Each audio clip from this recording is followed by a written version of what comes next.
অনেকে চেয়ারম্যানের পোস্টার লাগাইতেছেন, মেম্বারের পোস্টার লাগাইতেছেন, লাগান, কিন্তু নিজের কর্মটার খেয়াল রাখেন। ভোটের লেগে যে যাইবেন, ভোট কিন্তু হবে 100% ফেয়ার। আপনার কর্মটা দেখে কোনো নেতা ব্লেসিংস দিয়ে কোনো প্রশাসনিক ভাবে কোনোভাবে করার মতো বর্তমান সরকার বা এই চিন্তা করে না। জনগণের সমর্থনের জন্য রক্ত দিয়েছি, জনগণের ভোটের অধিকারের জন্য রক্ত দিয়েছি।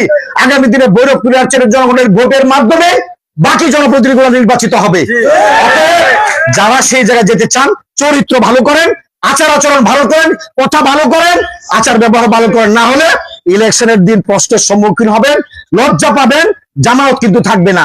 যদি দয়া করে আমি পরিষ্কার ভাষায় বলছি, বিএনপি করার কারণে কোনো ব্লেসিংস, কোনো সুবিধা পাওয়ার কোনো সুযোগ নাই। জনগণের কল্যাণে যদি শ্রম দিতে পারেন, মানুষের বিপদে যদি পাশে থাকতে পারেন, মানুষ যদি মনে করে আপনি ক্যাপাবল, আপনি সক্ষম, আপনার দ্বারা সম্ভব, যেমনি ভাবে 17 বছর পরিশ্রম করা, 34 বছর পরিশ্রম করা, মানুষের হৃদয়ে